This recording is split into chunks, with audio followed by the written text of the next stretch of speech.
Welcome to the Pop Cult Podcast. Here are your hosts Ariana and Seth.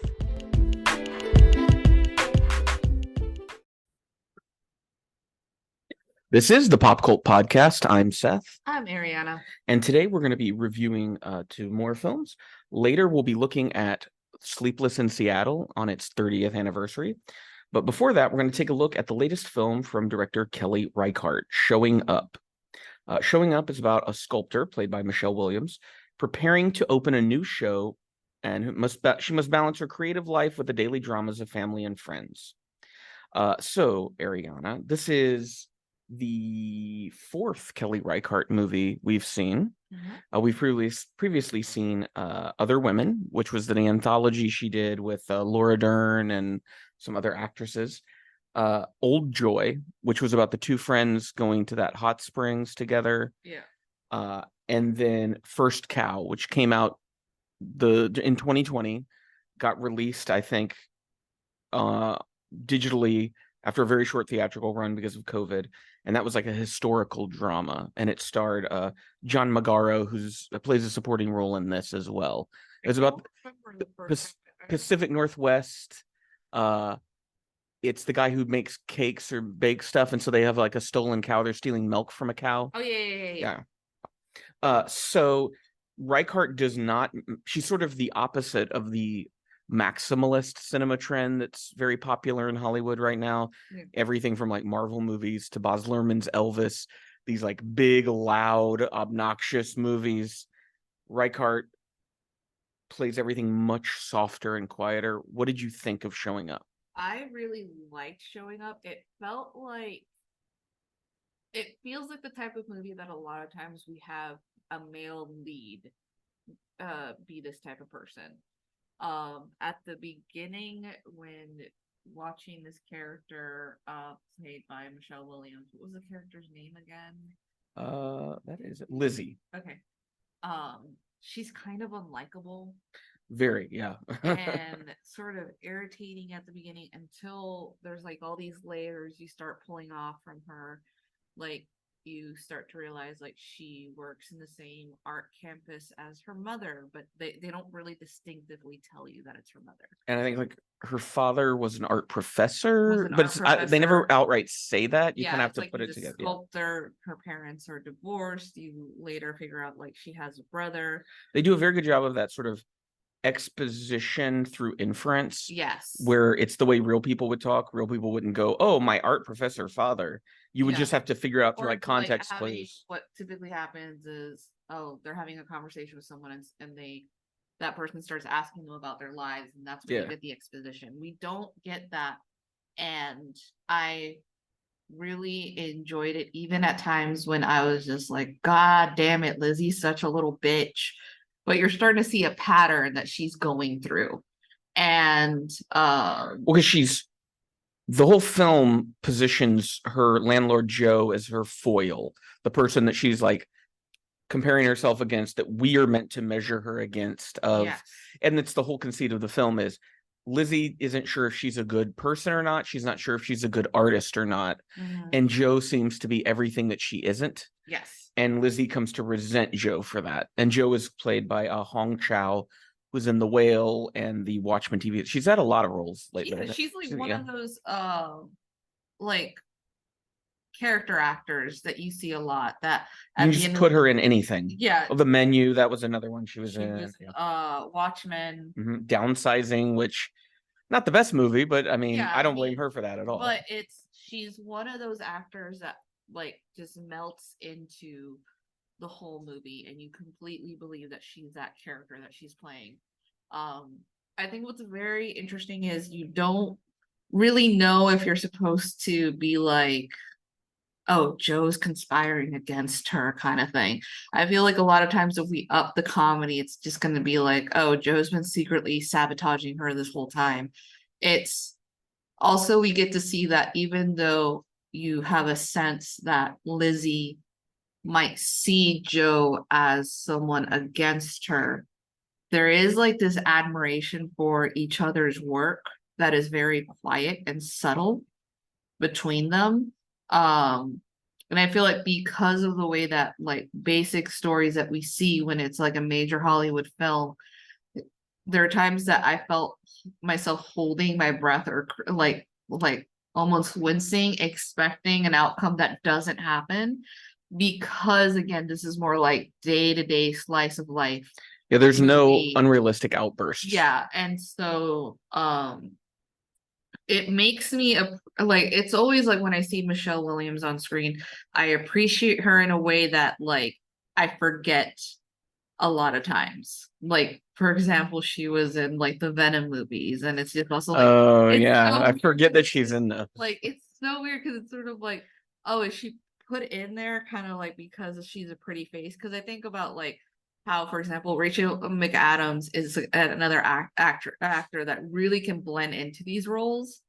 She's And a then lot of moms yeah, and then now. like you're just Yeah, like all these characters, and you're kind of like, really? But it's when she's in films like this, you realize like she's not been someone who's like done up her face too much as she's aged. So you believe her when like they put frumpy clothes on her and sort of like this kind of like like not so manicured vision of herself that I'm like, okay, yeah, I believe that she's like in a woman that's like in her 30s, approaching 40s, who is not very like super vain, but is very focused on their art.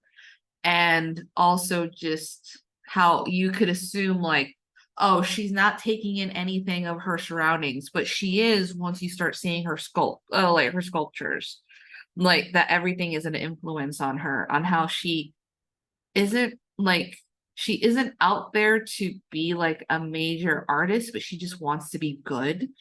well, there's a tension in the film that's I believe is introduced when her brother Sean comes into the movie, Yes. who is a recluse, lives alone, clearly has some severe mental health issues, Yeah. and Lizzie seems to be the only person involved in taking care of him.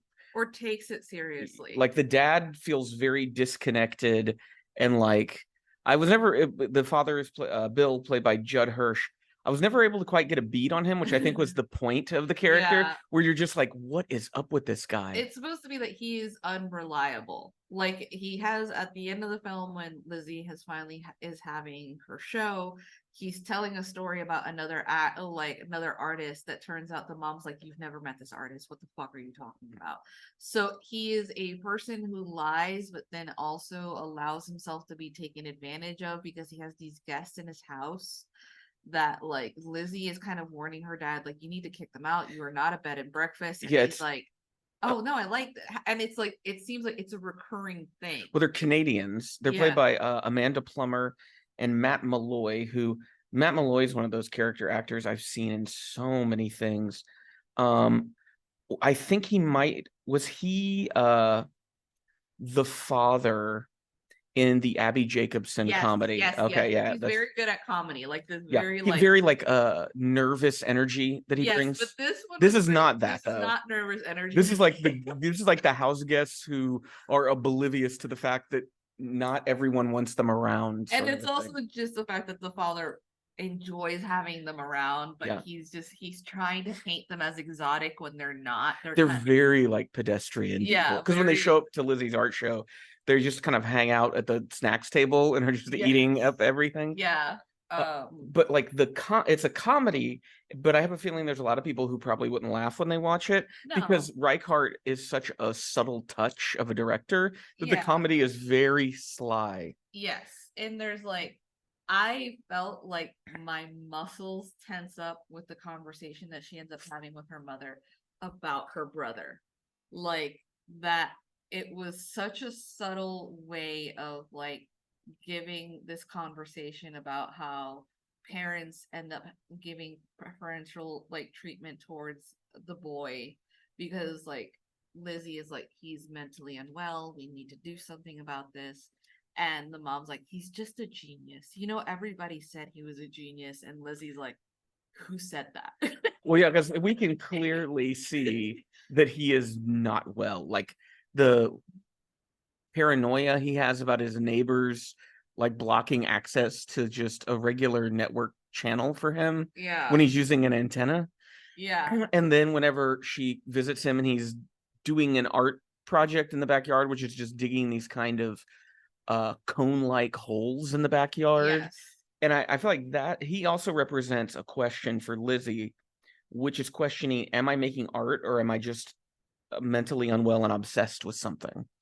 And that's something that she struggles with because she sees things like Joe's art, for example, Yeah. and she can recognize the genius in that and that it's good art, but she struggles with her own works to accept them as valid and on the same plane as these other artists. And I love that the film takes all of this seriously. It's not a film that's about like, aren't artists like silly, you know, flakes and loopy. It's No. it's like, no, these are these people's careers is to create art, to express themselves, Yeah, and then interact with each other and workshop the art that they're creating, sort of thing. yeah, and it's sort of like this interesting thing about like how even though she has this confrontation, not really confrontation, she has these conflicts with Joe. Joe also happens to be like her landlord. Lizzie currently does not have hot water, which is like, I'm sorry, if you don't have hot water, that's completely understandable as to why you're upset about the certain things. But then like the plot of the movie, which we haven't even really talked about when you think about it, is an injured pigeon. Yep. So Lizzie's cat harms a pigeon, and Lizzie doesn't want to watch the bird die, so she just chucks it out the window in the middle of the night. Yeah. And then the next morning, she sees Joe on her way to work, and Joe has the pigeon bandaged and in a little shoebox, and is like, "Oh, look, I found this guy." And like, it's Lizzie's like not going to work. I think she's out throwing away trash. Oh, because yeah, she took a day off to just work on her sculptures, and so this pigeon becomes the sort of membrane that connects Lizzie and Joe, and is how Lizzie is trying to evaluate whether she's a good person or not based on the fact that Joe's first thought when she saw an injured pigeon was to take care of it. Lizzie's first thought was to chuck it out the window because she didn't want to deal with it. She was like, die somewhere else. Yeah, she literally says that. And so she, like the pigeon, she starts to worry about its health because Joe has to leave. She needs someone to watch the pigeon. Lizzie volunteers without ever revealing she's the one who threw the pigeon out. She doesn't volunteer, it is forced upon her. That is true. It is like this nicety between them. It's sort of like because Lizzie doesn't want to admit like her cat did it and is also feeling like, okay, Joe is coming here being an amazing person and I am going to look like an asshole if I don't say yes. And she reluctantly says yes. And so it's Lizzie just starts to develop this relationship with the pigeon that actually is very endearing by the end of the movie. Yeah. Like it's this, and so in a way, the pigeon becomes like a kind of art. I think the pigeon becomes a symbol of like what is happening between them. And it is also like, it might be also pointing out, it is a weird cycle that happens to them occasionally because they're both doing art installations and doing art shows at, you know, similar times. But getting different responses. Because Lizzie, and even though when Lizzie receives positive feedback, it's like she can't accept it. It doesn't absorb. Because even when she does her art show, and like, I think there's a really great scene where Bill, her dad, is looking at her art, and it's clear this is really the first time he started to take in all of the pieces as a single thing. And I really liked the way Judd Hirsch played that because it felt like a person who was really looking at it and looking at the technique, understanding the intent. Yeah. And so you could see there's some sort of glimmer of happiness in her in that moment because it's her father, the art professor, who does sculptures himself, is acknowledging how good her work is. And I like that that's the whole sequence with Andre Benjamin's character when he's firing the kiln with her work and how he burns one piece that seems to be like a really important piece to her. Yeah. And I love the way Reichardt, without any dialogue, like it's never really spoken about, but this burnt sculpture becomes this thing for Lizzie. It's like this thing she can't quite get over. And eventually she comes to learn to love it. To just accept it as it is. Because she also notices other people are seeing it and they're lighting up when they see it because this imperfection seems to bring something else out of it that she didn't intend. But I think that's also her worry about her art is this my art if I didn't do this on purpose? Or can my accidents that happen to my art be part of my art? Yeah, because it's that interesting thing that like so Andre Benjamin, known as Andre 3000, from Outcast. Yeah. I feel like he was like perfectly cast. He's such a great actor, but I've seen him in other stuff. Yeah, we saw him like that French film. Robert Pattinson was in it. They're like in space, and he's like they're the last people. Like Claire Denis from, yeah. But I think Andre Benjamin is a great actor. He's like very just relaxed. I think they did very well about the casting because there was another actor that plays a professor that we noticed, Heather Lawless, who was in Heart She Harlow. She would show up in what was At Home with Amy Sedaris. Yes. Yeah. Like, and she just also melts into feels everything. Like a real like because like she's like I think she's like an artist in residence or something. Yes. And feels like, oh, she's not 100% familiar with the campus and the faculty, but she felt like just this authentic artist person. And like she's talking to Lizzie because there's these students that are doing almost like a free style dance or movements, and she's like, what class is that? And she's like, oh, it's movement and freedom. And you then see it in the sculptures, like the movements. It is Lizzie is absorbing her surroundings and is influenced by her surroundings, but you would not think about that for how much Lizzie fucking complains. Like it's she doesn't seem to enjoy the process of making her art. I think she enjoys her art. It's something inside that we can't see on camera. Yeah, I think it has to do with like the self-doubt with beyond just being like having two parents that are involved in this art scene, probably questioning yourself of it. A brother who is considered an artistic genius. Yeah, and then wondering to yourself, is this just an extreme hobby? Or am I trying to compete with these other people I grew up with? Yeah, and it's sort of like, and she never like verbally says it. But there's this look of dissatisfaction as she's working on her art that I read as every time she's doing something in her head, she's questioning whether that was the right thing to do. Yeah, and then like there's this moment that Joe comes into the apartment, I think because she's kind of like, come get the pigeon, and you know Lizzie's been working and they're kind of having a little bit of an argument, going back and forth in this passive aggressive way until Joe stops, leans over and starts going like, I really love the color of this. This is going to look great. And suddenly Lizzie, you could see the smallest of smile on her face as she's studying her work. And for example, it's also like, you can see how she starts to almost come to terms that maybe this is really good because Andre is, Benjamin Andre, like basically he deals with like making the sculptures to the final setting. What was that called again? It was like, firing them in the kiln. And like the first few ones, he's like, they look beautiful. And you could see the pride that she has in her eyes as she's like going through them. And then like Heather Lawless's character shows up and she's like, I didn't know you made these. Like, these are great. Like, she is looking for her to get her a connection in New York. And it's very interesting because Lizzie isn't jumping at it being like, oh my God, we need to become best friends in order to make that connection. There's a lot of hesitance.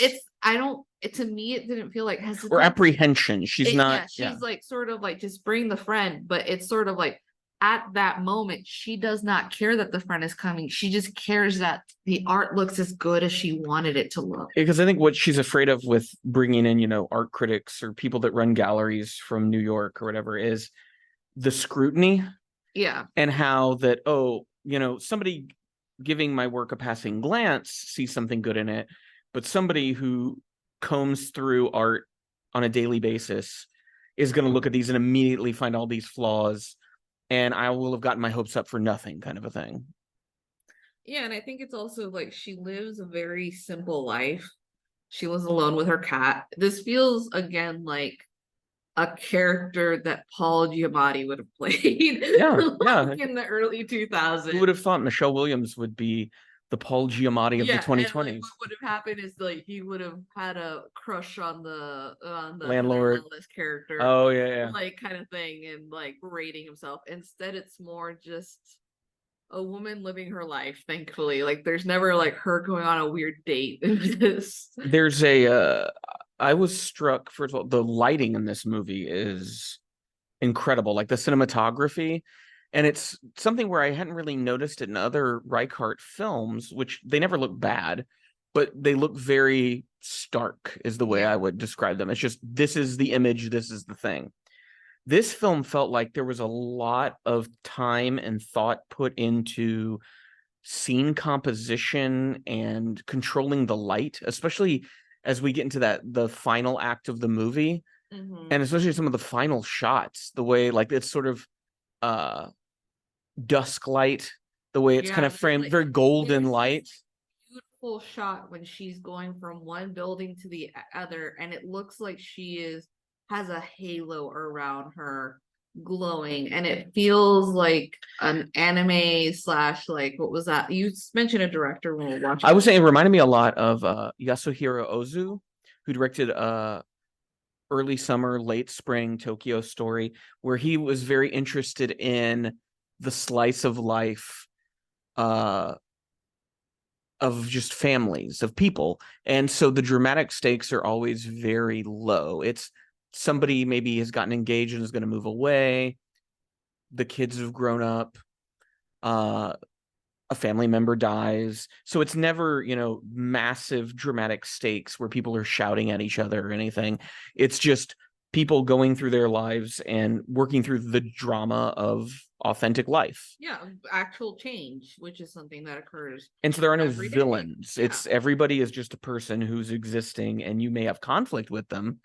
And there were a lot of shots that kind of reminded me of things you might find in a Miyazaki animated film, where you, instead of just having an exterior establishing shot of a building, it would be almost a montage of sort of images of like branches and sunlight through a window or something, and it's just giving you a sense of the space. Yeah, and people performing tasks. Yeah, and like there's a lot of interest in process of just people going through the steps of a thing. And so it felt like a very lived-in world, and it felt as if there was life beyond Lizzie. Like, and there was this understanding that she wasn't the only one creating art. She was just one of our focuses at the moment. Yeah, it felt like before the camera started and after the camera stopped, these people would still be living and doing these things. Yeah, which I think is a hard thing to accomplish in film, particularly when you look at a lot of these maximalist, larger than life movies. They never feel lived in. They feel like artificial places, and that's why I think minimalist filmmaking is the best way to capture everyday people in their lives, is because there's not going to be any sort of explosive drama that happens. Yeah. And it's a movie that it ends on a happy note, but it doesn't end on a note that like hammers you over the head with its themes. Yeah. It's for you to decide, what is Lizzie and Joe's dynamic between each other. And like, it was interesting because at times they felt friendly, they felt contentious. Sometimes it felt like intimate and romantic between the two of them. So it's a relationship that I like how it doesn't define itself in a concrete way. Yeah, it doesn't. I mean, even at Lizzie's worst at times, you're always surprised about like how Joe manages it. And then there's times like they feel like a couple that's been together for a long time, even though they're not a couple, like, really. For example, like Lizzie doesn't go to her opening show, but because she has like back-way access, she can see how it all looks. And she just tells Joe like, hey, I'm sorry I didn't show up to your show, but I saw the thing, like telling her she did great.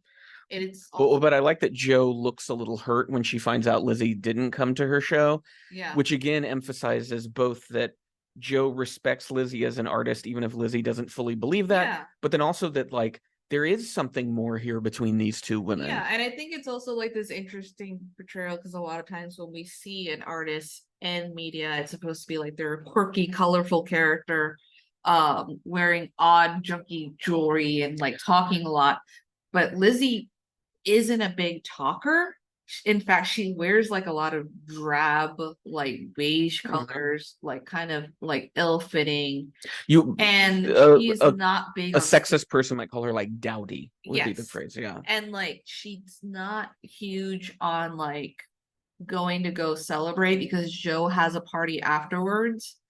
But it's not as if like we didn't have that moment where like, hey, the person comes in, sees a party, and then edges around waiting to be invited, kind of thing. She's not envious of not having all those people around her. What she really cares about is other artists or people that she finds that they have a keen eye if they find the thing that she made was beautiful or not. And it was like, as we went and go back into the like her and on like with like Andre, like I loved when he gave her the burnt sculpture and he was like, it's fine, imperfections are good, I think it makes it look good. And She doesn't believe that at all. At it and she's like, I do not. And then it's funny because you think she's gonna have a temper tantrum in front of him. She doesn't. She doesn't. You can't blame him. She's also one of those people who, I get the sense she wishes she could be more forward and direct and assertive, but it's just simply not her nature to be that way. The moments that she is, it's uncalled for, and it's like she misjudges when and how to do it. Yes, and it's sort of like, and it is that interesting thing. Like again, her relationship with Joe is so interesting because the first time we see Joe, we're like, she's being so fucking whimsical. Well, yeah, she's putting up a tire swing. And she's like, I thought I'd never find a good tire. And that's when Lizzie reminds her, like, I haven't had hot water in like 3 days. I need you to get the hot water fixed. Yeah, and it's like this thing of it being like, hey, can you give me a push? Which is supposed to be like them bonding. Lizzie's gone. Yeah, she doesn't care. And it ends with like them walking away with each other, talking. And it's like, it's very touching. If we wanted to dig into it as a metaphor, it's very much like these two aspects of art, right? Yeah. It's the serious, studious craft and sitting in a studio and applying, a layer of clay a little bit at a time and sculpting it and shaping it in solitude, alone. It's quiet.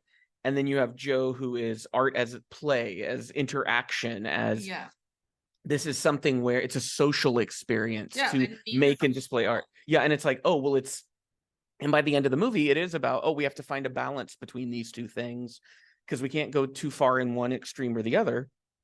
And that the middle ground is where like good art is made, someone that takes it seriously, but can also play in the medium that they're working in. Yeah.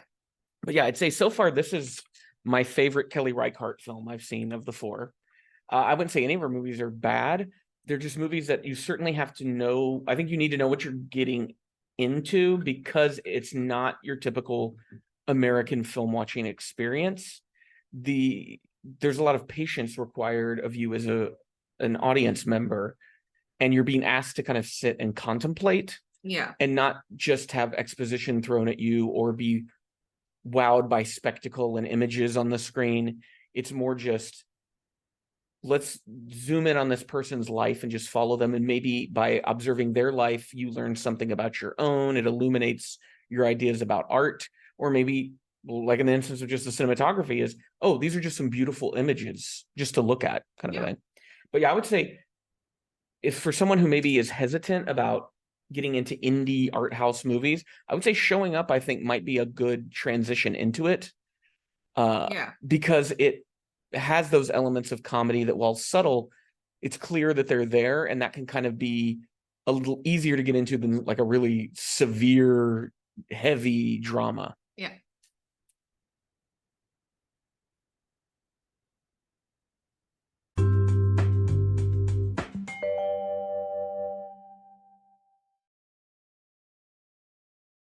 Well, if you're my age, older, or even a little younger, you definitely know about this movie. Sleepless in Seattle. After the death of his wife, Sam Baldwin, played by Tom Hanks, moves to Seattle with his son, Jonah. When Jonah calls into a talk radio program to find a new wife for his father, Sam grudgingly gets on the line to discuss his feelings. Annie Reed, played by Meg Ryan, a reporter in Baltimore, hears Sam speak and falls for him, even though she's engaged. Unsure where it will lead, she writes Sam a letter asking him to meet her at the Empire State Building on Valentine's Day. And when this episode drops, it's June 25th. And so it is 30 years to the day that Sleepless in Seattle came out in theaters.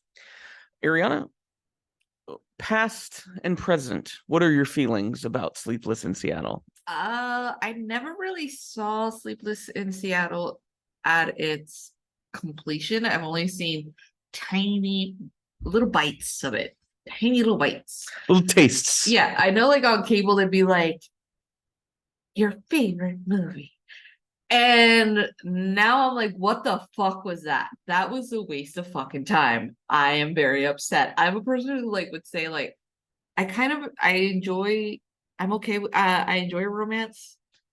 But this made no fucking sense.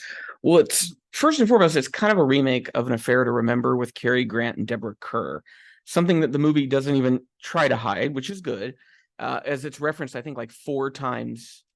And I think each time a woman's crying while she watches the movie. It's mentioned several times to the point that it gets annoying. And there is something odd about the movie that, I saw it probably when I was 12 years old. Like, I think we rented it, and I couldn't care less about this movie, but I was in the room while it was on, and so I remembered a lot of the scenes. And something I picked up on now was the film is very metafictional in that characters are having conversations about the influence of movies on the way we fall in love or think about falling in love with people. Yet the film doesn't seem to make any meaningful commentary. It's just sort of acknowledging that. And at most seems to be saying, and that's a good thing, which is a real problem. I feel like because this is a movie about a parasocial relationship that works out great. Yeah, it's like this weird thing. So okay, the son can't sleep, calls this like woman calls into a radio station. It's like one of those love advice call-in radio shows. And it just turns out you figure out later on this is like not one of the first ones that occurs, because like there's all these people that have different aliases that aren't giving their full name and describing like the sadness that they're carrying about like around them, like a heavy chain around their neck. And like I thought when we're watching the film that this was going to be a movie in where like Tom Hanks recovers from mourning his wife, but it turns out it's been over a year or like a year and a half. And the son, this little shit, it's like, my dad needs a wife. And you're just like, oh, okay. Is he just like not? I mean, there's like so many questions as to why he needs a wife. Well, his dad's not actively looking for a new partner. No, and it's really it's a weird thing of like, you need to get over your grief, and it's like, but it was his wife, man. It's like this whole thing where like he was living in Chicago, they moved, and there's like really weird conversations between the son and father. It's a very 90s movie thing. We're very like sexually open conversations, not explicit, but acknowledging the fact that like, well, we aren't going to call him Tom Hanks. I'm going to call him Sam, the character, that because he's a grown man who was married for so many years, does need a sex partner. And his son acknowledges that, which is really weird. Yeah. Because how old do you imagine that kid was at the time? Like 7 or 8? 11 years old. Okay, like was he in the movie 11 or he was 11 when the movie came out, so maybe 10. Yeah, when they shot the movie. Like they did make a whole big thing about like how when he was gonna go on the plane, they marked that he was like 12, so, and that he was small for his age. So I'm guessing they were aiming for like 9 or 10 when it comes to his age. It's just all the things that like that could have made it more endearing. There wasn't enough of. Because the thing is, like, all I know about Sam is he's widowed. He's an architect. He's an architect, and he likes baseball. Those are the only things I know about. What else do you need to know? And then about Annie is she has a favorite movie. An Affair to Remember. An Affair to Remember, which she watches with her friend Becky. So it's like this is a self-fulfilling prophecy for her. She just listens to the show, and it turns out she's been calling all kinds, talking all kinds of men or something.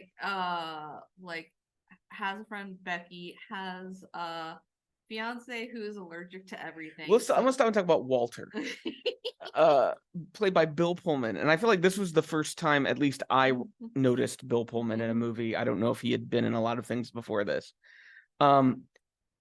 So there was a movie written and directed by Michael Showalter. from the state and Stella called The Baxter. Also Michelle Williams. That ties back in. Yeah, I would want to see that movie. I've never seen it. You what? I thought you've watched it with me. Nope. Really? Wow. That surprises me. So The Baxter is a movie about a Walter type character. It's the fiance in the romantic comedy who gets left behind when the female protagonist discovers she's really in love with the male protagonist. Yeah. So The Baxter is all about like that guy and him going through that process and how much it sucks. Yeah. And I couldn't stop thinking about it while watching Sleepless in Seattle because I kept wondering, so once again, why is Walter a bad fit for you, lady? Because he has allergies? Like, that seems to be the extent of it. Oh, he has a lot of allergies.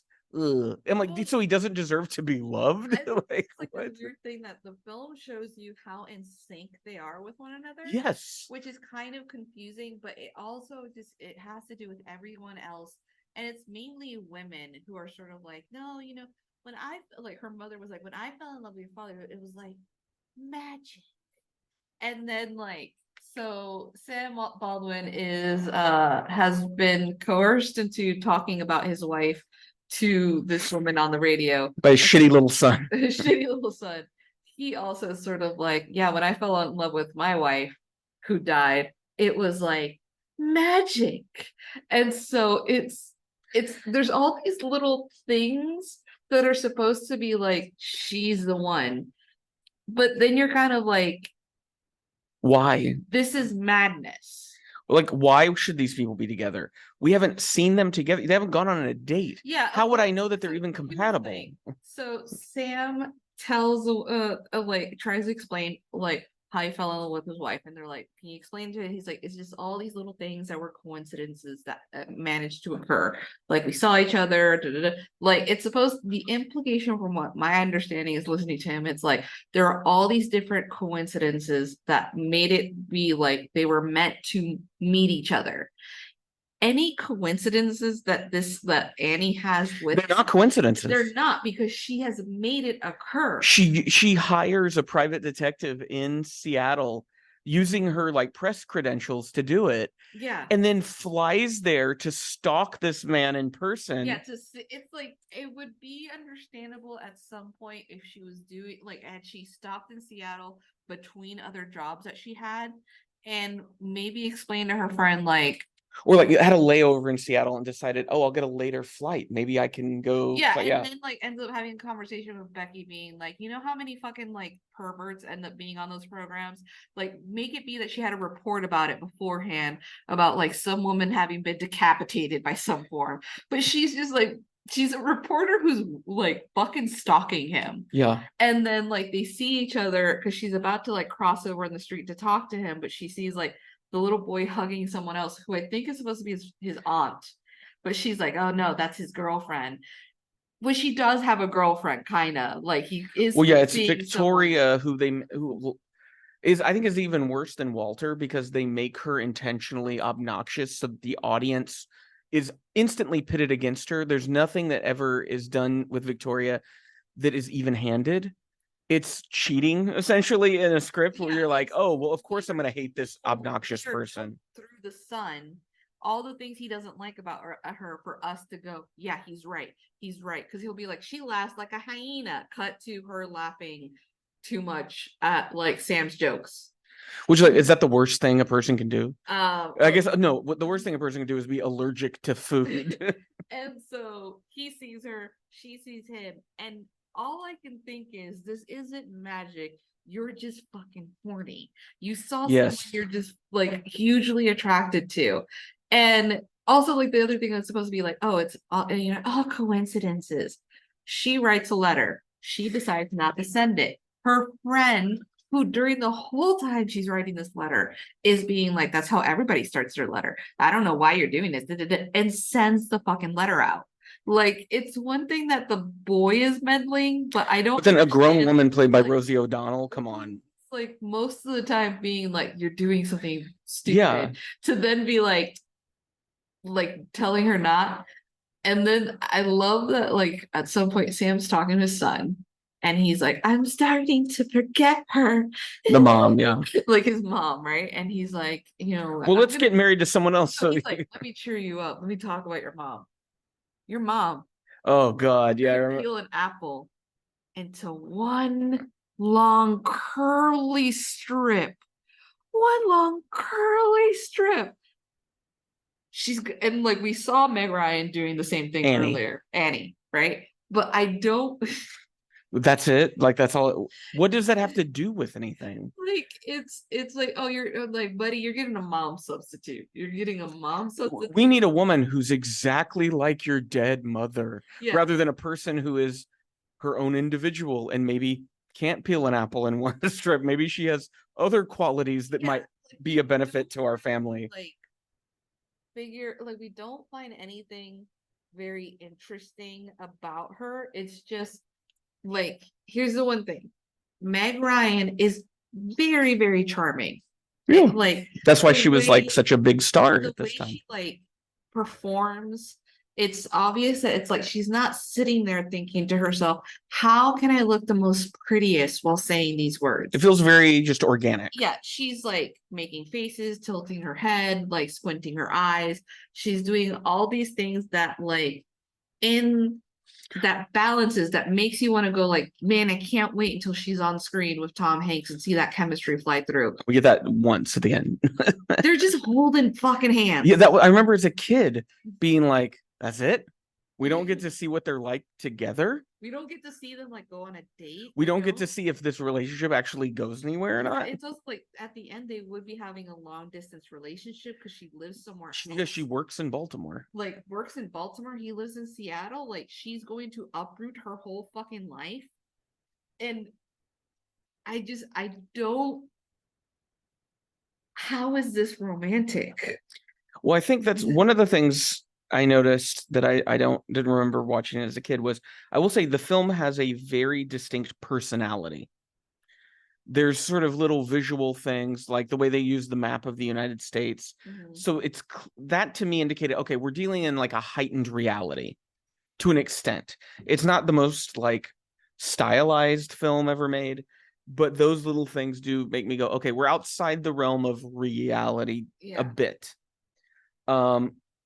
But yeah, I like, and trying to figure out, well, what is the theme of the movie? Is the movie telling us that our fantasized ideas of what love is and how you fall in love with people are right or wrong, or that it's some third thing we haven't figured out? Like, I felt like I was getting mixed messages watching this movie every other scene, where you have, Becky, Rosie O'Donnell's character, who is Annie's friend, and is she her like editor at the paper? I feel like she was in a superior position, possibly. It's like editor, or another position. Yeah, of sorts. she is sort of meant as the voice of reason in the Annie scenes, and even then she's but that's inconsistent.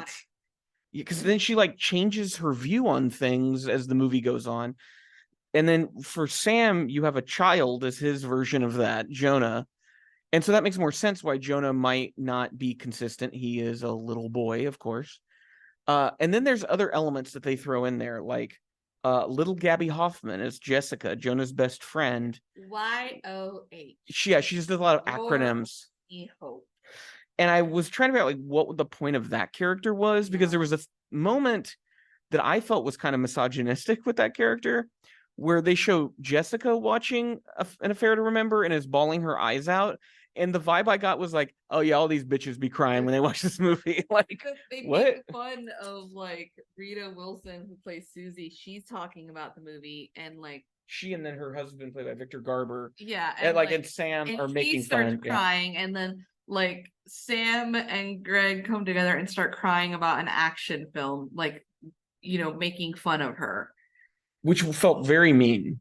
That felt like a very mean moment. Like I'm supposed to laugh, but it just felt unnecessarily. Yeah, I think the only real chuckle that it got out of me was when they're questioning Jessica as to where Jonah is, and she's sitting there like being super angry, not wanting to talk, and they're like, "Where is he?" And she goes, NY. And her father goes, that means no way. I think it's the wife, or like Sam goes, New York. The dad looks like, oh. Like, And that's like the way the movie works is you'll have these like, there's some funny little moments, but as a whole, I was not charmed by it. no. As a whole, I did not find it funny. I think it was performed well. I mean, Tom Hanks and Meg Ryan are good actors. They perform things in a believable way, and they're particularly playing very every person-ish characters. Yeah, like I think of You Got Mail, which the movie Them that, again, that yeah. I've seen a lot because it's one of my mom's favorite films. At the least, we see them interact despite her not knowing that she's exchanging emails with him. I haven't seen that film, but through cultural osmosis, I know things about it. And they have like a contentious relationship, Yeah. which is far more interesting than this weird non-relationship they have. Yeah. Because they don't even bounce off of each other in this movie. There's no interaction. No. I mean, I guess the argument is there are scenes of dialogue that ping pong back and forth. And so while they're talking to other people, those conversations are meant to be like entangling each other together. It just doesn't work. The best Meg Ryan Tom Hanks movie, Joe versus the Volcano. Much better. I think that's also a movie that stretches both of their acting abilities in far more interesting ways. Tom Hanks is playing an everyman guy, but not this happy-go-lucky kind of person. Meg Ryan gets to play multiple roles, which are very different from each other, and she pulls it off very well, in my opinion. Yeah. John Patrick Shanley wrote and directed that, who also did Doubt, the Philip Seymour Hoffman Meryl Streep movie. And so Nora Ephron is just, she's a director that is very central to the American romantic comedy, or was. She passed away in 2012, of course. And when I look at the films that she made, I don't find myself exceptionally impressed. She made movies. We've mentioned Sleepless in Seattle, You've Got Mail, When Harry Met Sally, I think she wrote. I love that film. That was great.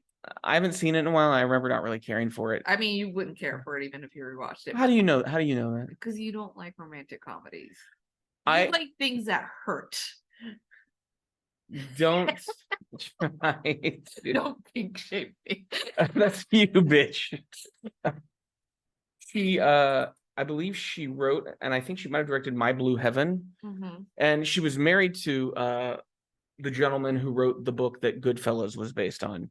And so My Blue Heaven and Goodfellas came out at the same time, and they're essentially about the same thing, but from wildly different perspectives and in different film genres.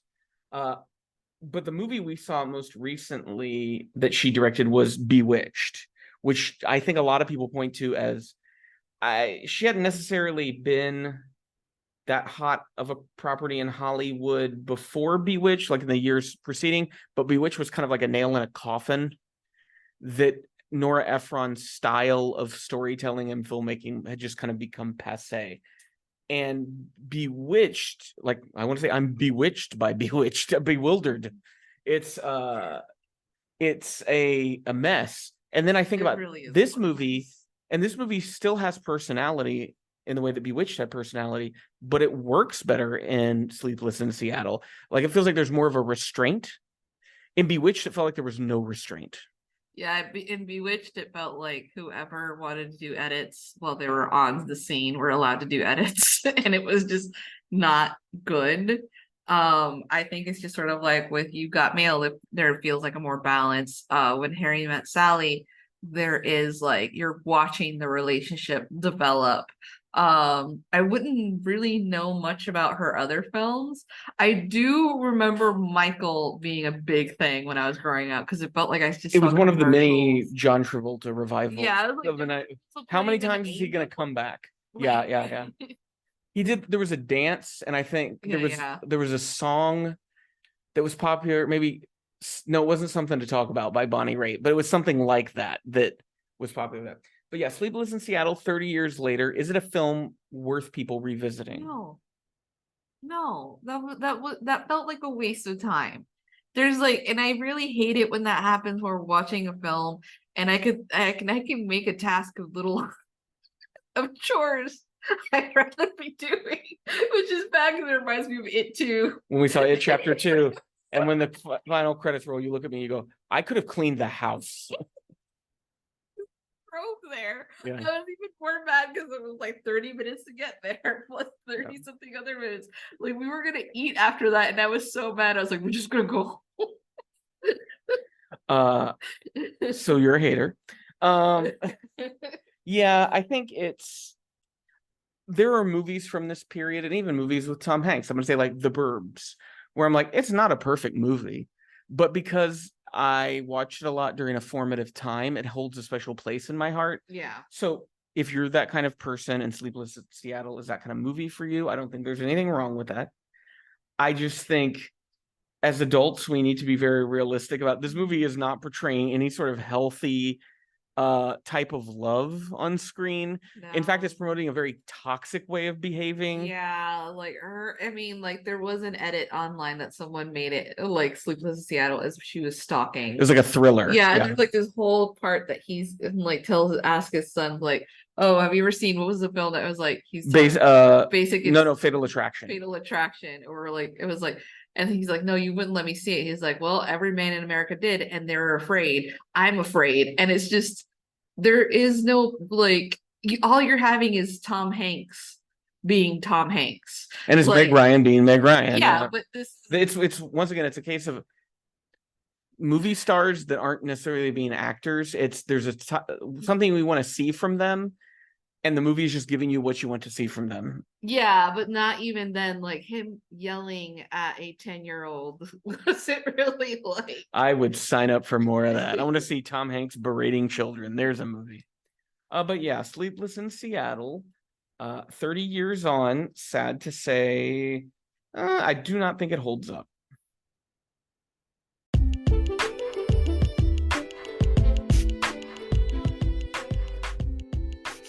Well, we hope you enjoyed this episode of the Pop Cult Podcast. Make sure to check out our show notes for links to relevant places to keep up with us, including our website, popcult.blog.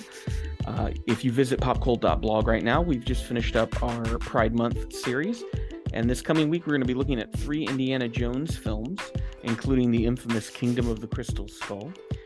In July, we'll be starting that month by watching all of Tom Cruise's Mission Impossible movies.